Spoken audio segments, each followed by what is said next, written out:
retournons au début. Pourquoi est-ce que Dieu a envoyé Jésus? Je sais que, étudiants, vous vous souvenez de cela.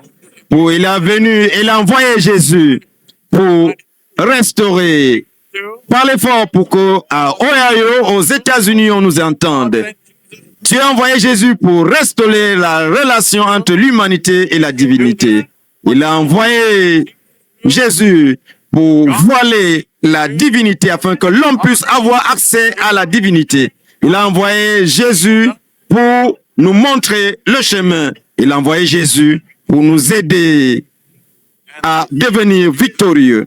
Et ce même Jésus qui a vécu, qui est mort à la croix pour nous et qui est ressuscité et a dit dans sa parole que votre cœur, que je le répète, que votre cœur ne se trouble point. Croyez en Dieu, croyez aussi en moi. Dans la maison, il y a plusieurs demeures dans la maison de mon Père. Si cela n'était pas, je vous l'aurais dit. Je m'en vais vous préparer une place. Et lorsque je m'en serai allé et que je vous aurai préparé une place, que ferai-je? Je reviendrai. Et qu'est-ce que je ferai? Et je vous prendrai avec moi. Afin que quoi? Afin que là où je suis, vous y soyez aussi. Jésus revient. Et quand il reviendra, ce sera quel type d'événement?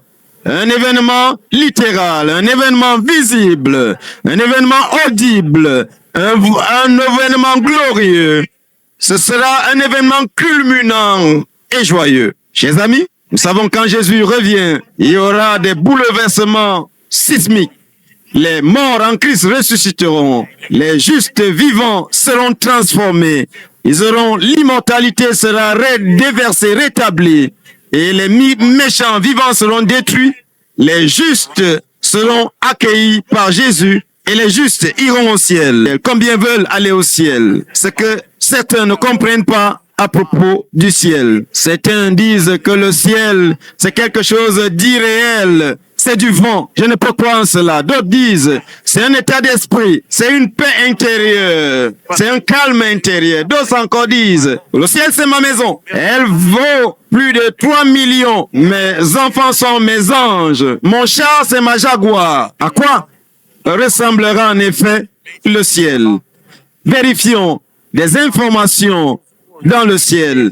Je crois, comme nous l'avons dit, vous étiez là quand nous avons mis la Bible à la barre. Et la Bible s'est défendue d'elle-même. Et nous sommes arrivés à la conclusion que nous pouvons croire en la Bible, que la Bible est digne de foi. Et nous avons dit que la Bible parcourt les âges. Et nous regardons la parole de Dieu pour voir ce en quoi nous croyons. Apocalypse chapitre 21, verset 1. Puis, je vis un nouveau ciel. Qu'est-ce que j'ai vu? Un nouveau ciel et une nouvelle terre.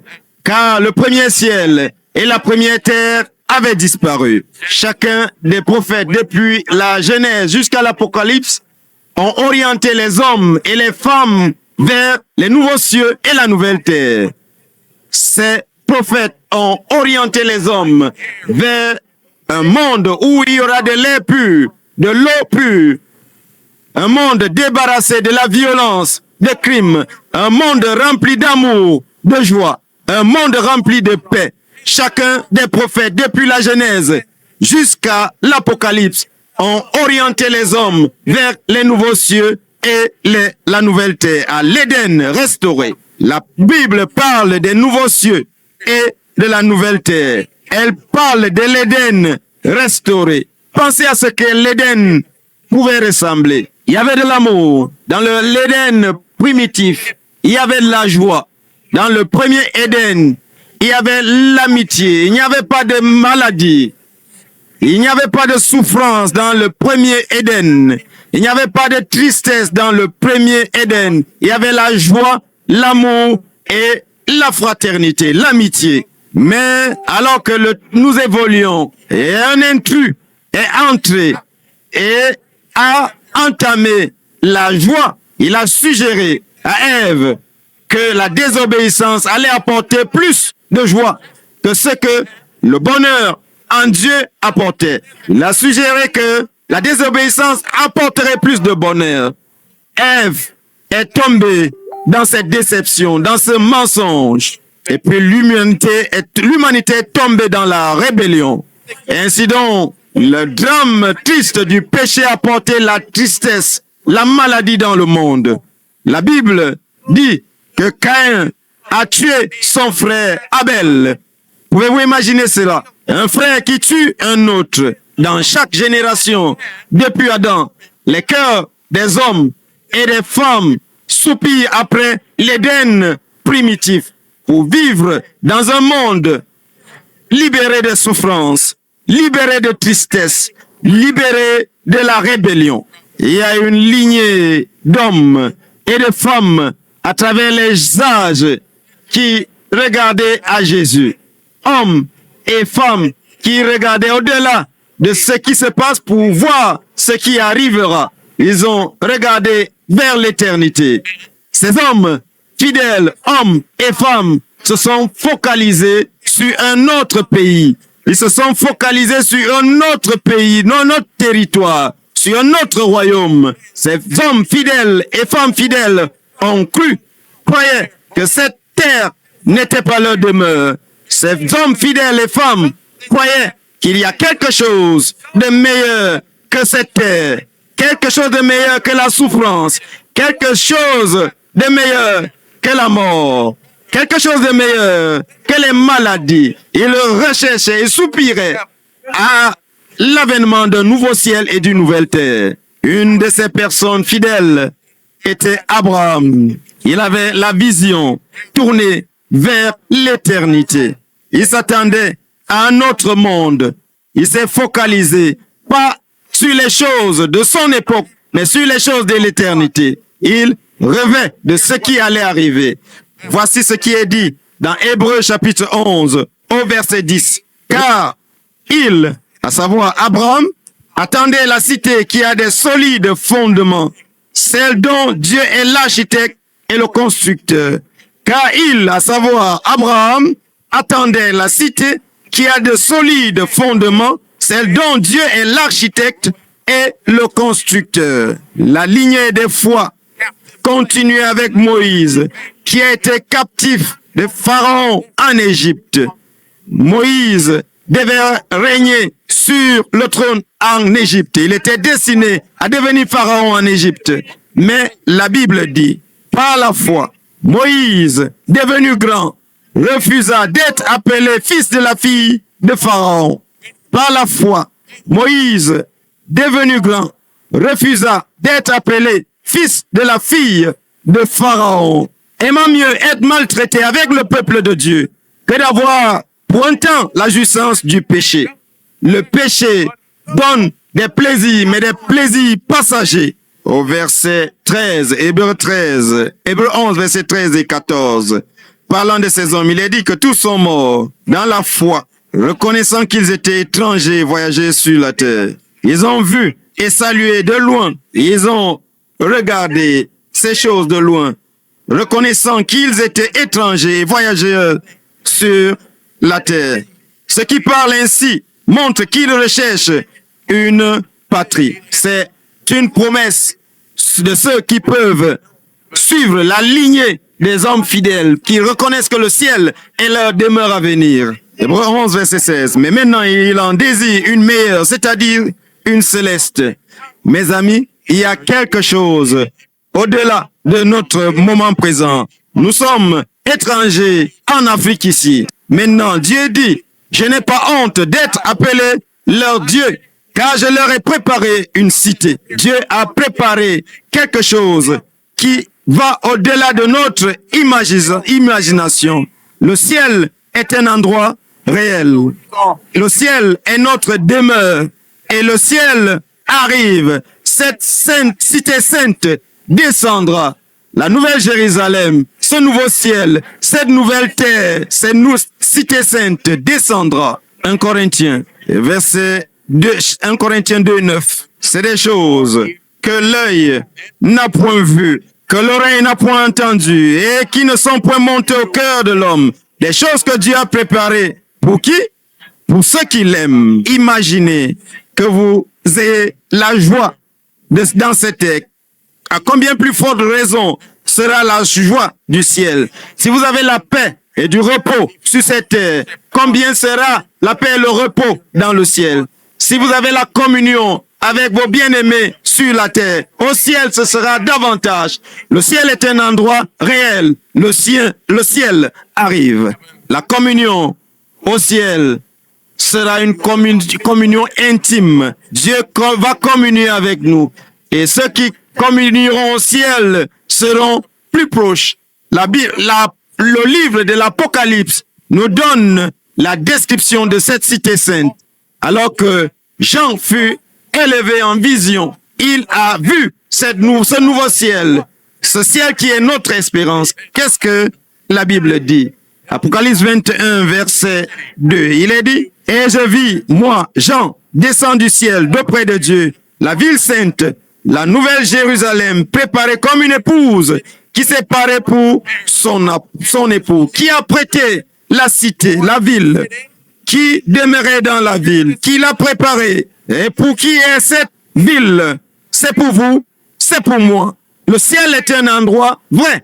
Et le ciel arrive. Alors comme la cité sainte descend, Jean l'a décrit, ce sera le lieu le plus festif, l'événement le plus festif de l'univers. La cité sainte est décrite de la manière suivante.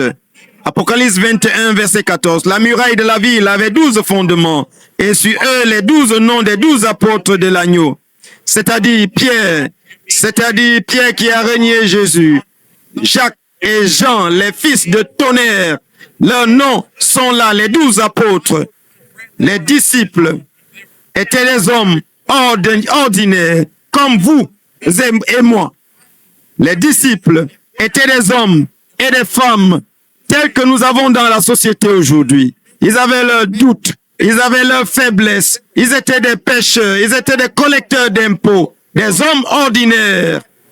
Les disciples avaient leurs faiblesses, comme nous également nous en avons. Pourquoi est-ce que leurs noms sont là?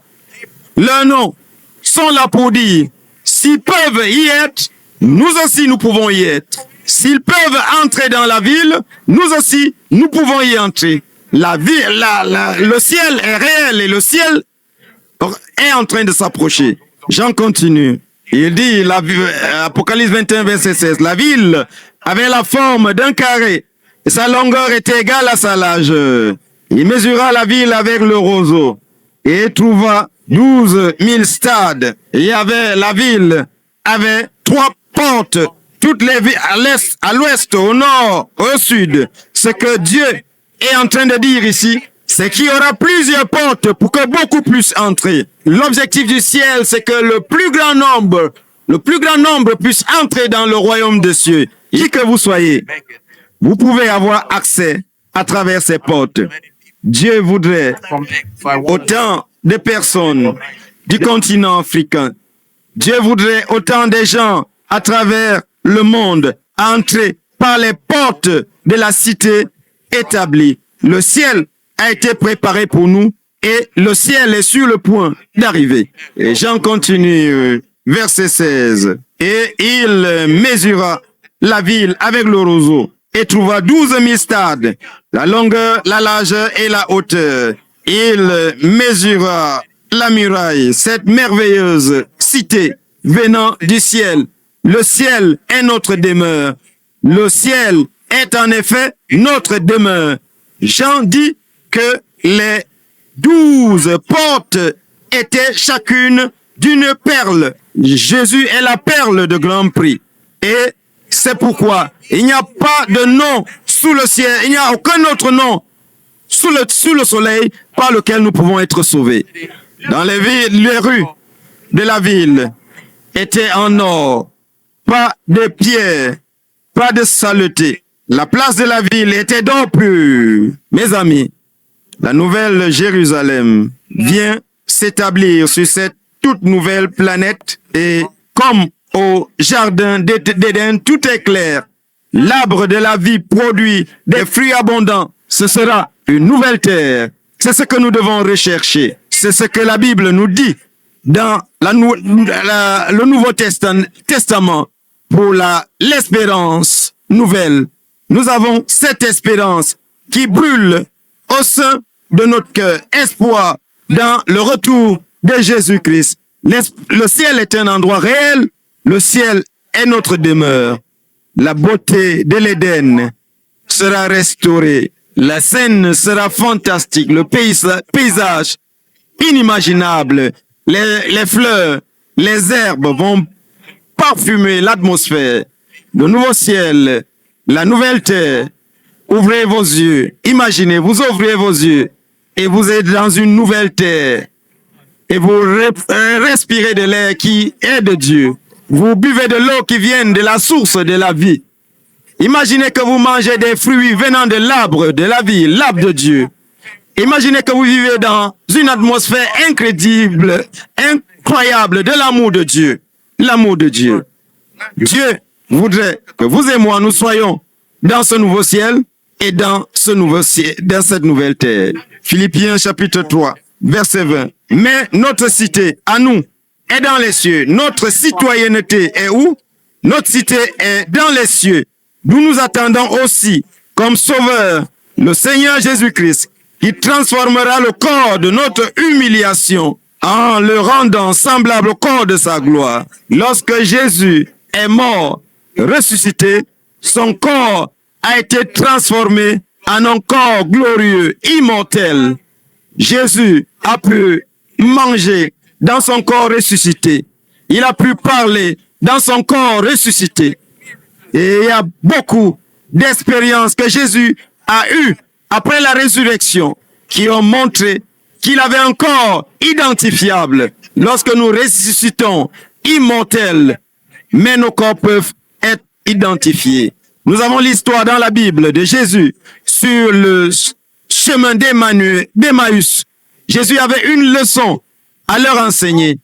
Mais la Bible dit que lorsqu'il a rompu le pain, leurs yeux se sont ouverts et ils ont reconnu Jésus par ses manières particulières. Vos amis dans le ciel vous reconnaîtront par vos caractéristiques particulières, vos actions qui vous sont propres. Le ciel est sur le chemin. Rentrons dans Ésaïe chapitre 33, verset 24. Aucun habitant ne dit « Je suis malade ». Le peuple de Jérusalem reçoit le pardon de ses iniquités. Et puis les yeux des aveugles s'ouvriront. Les oreilles des sourds, les sourds entendront. Le boiteux sautera. Êtes-vous prêts pour ce jour? Il y a de la joie. Il y a le bonheur partout. Et comme la sœur Gaëlle l'a chanté, Dieu essuiera toute larme de nos yeux. Il n'y aura plus de mort. Il n'y aura plus de pleurs, plus de larmes. Il n'y aura plus de douleur. Quelqu'un peut dire Alléluia. Car les premières choses ont passé. Il me montre un fleuve d'eau de la vie, limpide comme du cristal, qui sortait du trône de Dieu et de l'agneau. Au milieu de la place de la ville et sur les deux bords du fleuve, il y avait un arbre de vie. Il est dit que nous bâtirons des maisons et nous les habiterons. Nous planterons des vignes, nous en mangerons les fruits. Nous ne planterons pas des vignes pour que quelqu'un d'autre en mange. Car les jours de mon peuple seront comme les jours des arbres, et mes élus jouiront de l'œuvre de leurs mains. Le ciel est un endroit réel et le ciel est sur le point d'arriver. Que je m'arrête ici pour dire quelque chose. Je m'attends à rencontrer Adam. Je m'attends à rencontrer Pierre, à rencontrer Noé, mon père, qui se repose en attendant la première résurrection. Mais au-delà de tout, je m'attends à rencontrer Jésus, car il est celui qui est mort pour moi. Mes amis, nous sommes dans la nouvelle terre.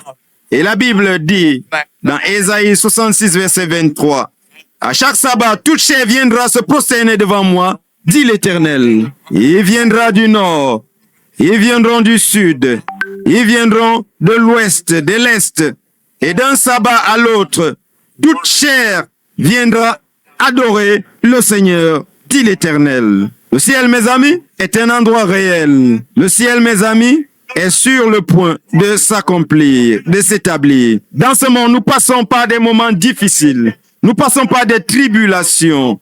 Sur cette terre, nous passons par la souffrance. Je sais que sur cette terre, nous avons des moments de tristesse.